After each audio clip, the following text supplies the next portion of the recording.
જય હિન્દ, જય ભારત મિત્રો. સ્વાગત છે તમારું નવા વિડીયોની અંદર.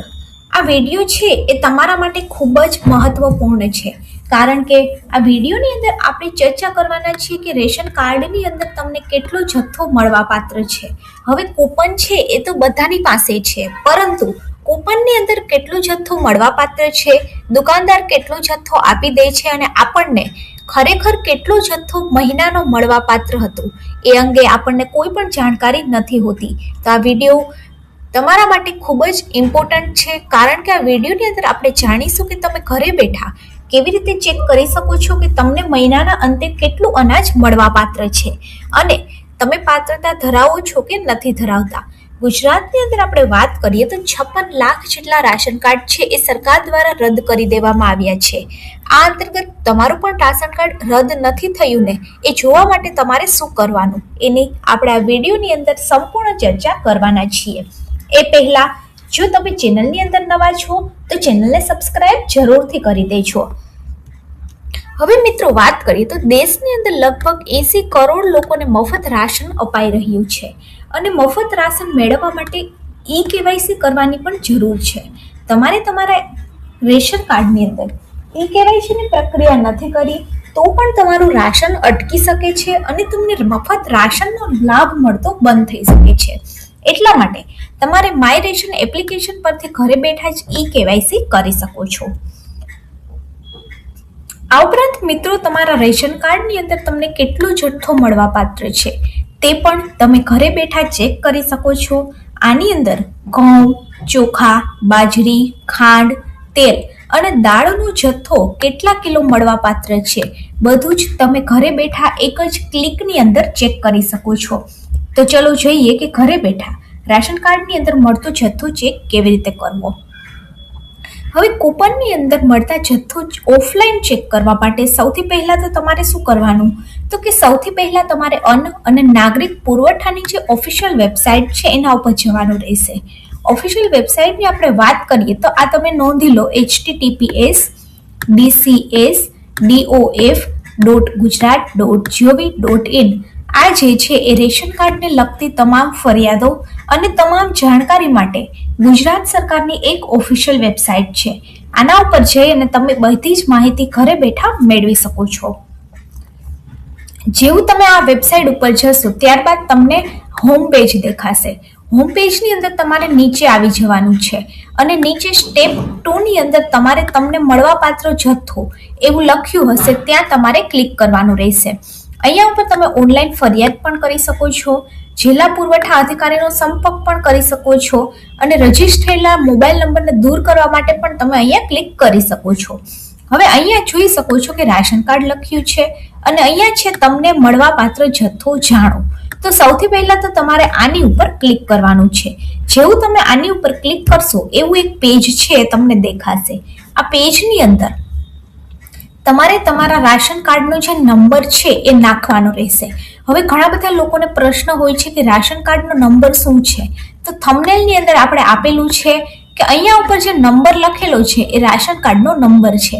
અહીંયા છે એ બુકલેટ આપેલી હોય છે અને જ્યારે તમે પત્તું ફેરવો ત્યારે અહીંયા ઉપર એક બારકોડ આપેલો હોય છે અને બારકોડની બાજુમાં એક 10 થી 12 આંકડાનો નંબર હોય છે મોટો, એ છે તમારા રાશન કાર્ડનો નંબર. રાશન કાર્ડનો નંબર તમારે અહીંયા નાખી અને અહીંયા ઉપર કેપ્ચા નાખવાનું છે 4552 અને ત્યારબાદ તમારે વ્યૂ ઉપર જવાનું છે. જેવું તમે વ્યૂ ઉપર જશો એવું અહીંયા ઉપર તમને રાશન કાર્ડનો તમારો નંબર છે એ આવી જશે. નંબર આવી જશે અને ત્યારબાદ અહીંયા ઉપર જોઈ શકો છો કે તમને મહિનાની અંદર કેટલું અનાજ મળવાપાત્ર છે. જેમ કે આપણે વાત કરીએ તો NFSA આખા ચણા જે છે એ તમને 1 કિલો મળવાપાત્ર છે. ત્યારબાદ ઘઉં જે છે એ 15 કિલો મળવાપાત્ર છે, ચોખા જે છે એ 20 કિલો, તુવેર દાળ જે છે એ 1 કિલો અને ડબલ ફોર્ટિફાઈડ મીઠું પણ 1 કિલો મળવાપાત્ર છે. આની અંદર આપણે વાત કરીએ તો કેટલા પૈસા ભરવાના એ પણ અહીંયા ઉપર માહિતી આપેલી હોય છે. તો આવી રીતે તમે તમારા રાશન કાર્ડનો નંબર નાખીને ચેક કરી શકો છો કે તમને મહિનાના અંતે કેટલું રાશન મળવાપાત્ર છે. આની અંદર તમને ઘઉં, ચોખા, ખાંડ, મીઠું, તેલ અને દાળ જેવી વગેરે વસ્તુ કેટલા પ્રમાણમાં અને કેટલા કિલો મળવાની છે એ બધી જ વિગત તમને જોવા મળશે.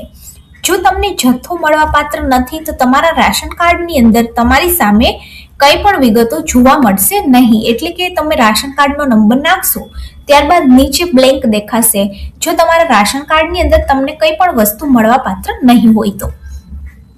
આ ઉપરાંત ઘણા બધા લોકોને પ્રશ્ન હોય કે અમને રાશન કાર્ડનો નંબર યાદ નથી તો અમારે કઈ રીતે ચેક કરવાનું કે અમને મહિનાના અંતે કેટલું રાશન મળવાપાત્ર છે. હવે રાશન કાર્ડના નંબર વગર પણ મળવાપાત્ર જથ્થો તમે ચેક કરી શકો છો. એ ચેક કરવા માટે તમારે શું કરવાનું તો કે તમારે તમારા રાશન કાર્ડ નંબર વગર પણ રાશન કાર્ડની અંદર મળવાપાત્ર જથ્થો ચેક કરવા માટેની પ્રોસેસ આપણે જોઈએ. એના માટે તમારે અન્ન અને નાગરિક પુરવઠાની વેબસાઇટ છે એના ઉપર જવાનું છે.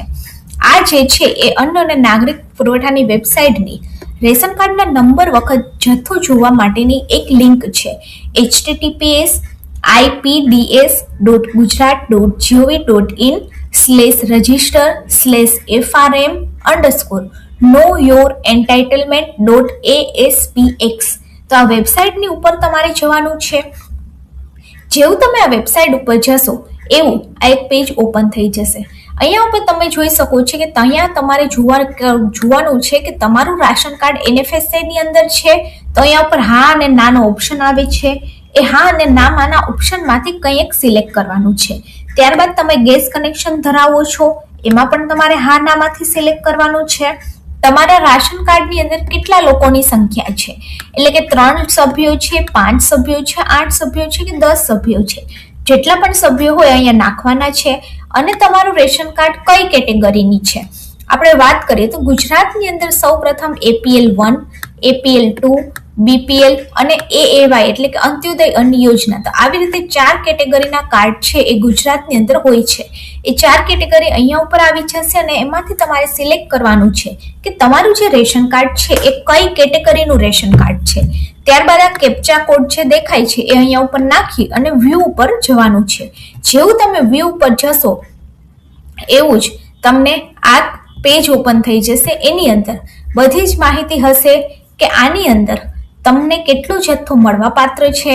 અહીંયા ઉપર જે છે એ NFSA અથવા તો જે પણ રેશન કાર્ડ છે આવી જશે અને નીચે મળવાપાત્ર જથ્થાની વિગત આવી જશે. જેમ કે ઘઉં છે એ 15 કિલો મળવાપાત્ર છે, ચોખા 20 કિલો છે, દાળ 30 કિલો છે. જેટલું પણ મળવાપાત્ર છે એ બધી જ વિગત આવી જશે. ત્યારબાદ વ્યૂ ઉપર જશો એટલે બધી જ માહિતી તમે જોઈ શકો છો. હવે વાત કરીએ તો ભારતની અંદર અલગ અલગ પ્રકારના રાશન કાર્ડ હોય છે જે લોકોની જરૂરિયાત અને આવકના આધારે બનાવવામાં આવે છે. કેટલાક રાશન કાર્ડ માત્ર ઓળખના પુરાવા તરીકે કામ કરે છે પરંતુ સરકારે એક સ્પષ્ટતા કરી છે કે રાશન કાર્ડ હવે ઓળખના પુરાવા માટે માન્ય ગણાશે નહીં. તેમજ અન્ય કામ માટે રેશન કાર્ડ રાખવામાં આવે છે. જ્યારે અન્ય રાશન કાર્ડ ધારકો ઉપર જણાવેલી જે યોજના છે એનો સમયસર લાભ લઈ શકે છે. આ ઉપરાંત ભારતના નાગરિકો જ રેશન કાર્ડ માટે અરજી કરી શકે છે. પરિવારના મુખ્ય વ્યક્તિ રેશન કાર્ડ માટે અરજી કરી શકે છે અને કેન્દ્રીય ખાદ્ય વિભાગ દ્વારા રાશન કાર્ડ જારી કરવામાં આવે છે. ત્યારબાદ તેનું વેરિફિકેશન પણ કરવામાં આવે છે અને જો વેરિફિકેશનની અંદર અરજદાર લાયક ન હોય તો તેનું રાશન કાર્ડ રદ પણ થઈ શકે છે. ગુજરાતની અંદર 56 લાખ જેટલા રેશન કાર્ડ રદ થયા. તો વાત કરીએ તો જેમની પાસે 2 હેક્ટર કરતા ઓછી જમીન છે એ લોકો રેશન કાર્ડને પાત્ર છે. જેમની વાર્ષિક આવક 6 લાખ રૂપિયાથી ઓછી છે, જે લોકો 25 લાખથી વધારેનું ટર્નઓવર ધરાવે છે એ લોકો આની અંદર પાત્ર નથી. તો આવી રીતે રેશન કાર્ડની પાત્રતા પણ ગુજરાત સરકાર દ્વારા જારી કરવામાં આવી છે કે કયા લોકોને મફત અનાજનો લાભ મળવાપાત્ર છે અને કયા લોકોને મફત અનાજનો લાભ મળવાપાત્ર નથી. તો આવા ડુપ્લિકેટ રેશન કાર્ડના ધારકોનું નામ યાદીમાંથી સરકાર દ્વારા રદ પણ કરવામાં આવ્યું છે. આ તો આજનો મુખ્ય સમાચાર અને મુખ્ય વિડીયો કે તમારું રાશન કાર્ડ છે પરંતુ તમને દર મહિને કેટલું અનાજ મળશે એ તમે ઘરે બેઠા આવી રીતે ગુજરાત સરકારની વેબસાઇટ પરથી જોઈ શકો છો. આ ઉપરાંત તમને કોઈ પ્રશ્ન હોય અથવા તો તમે કોઈ ફરિયાદ કરવા માંગતા હોય તો પણ તમે વેબસાઇટ પરથી જ તમારી ફરિયાદ પણ નોંધાવી શકો છો. જો વિડીયો સારો લાગે તો વિડીયોને લાઈક કરી દેજો. આપણી ચેનલ ગવર્મેન્ટ સાથી અને આપણી નવી ચેનલ ગવર્મેન્ટ સાથી ન્યૂઝને પણ સબસ્ક્રાઇબ જરૂરથી કરી દેજો.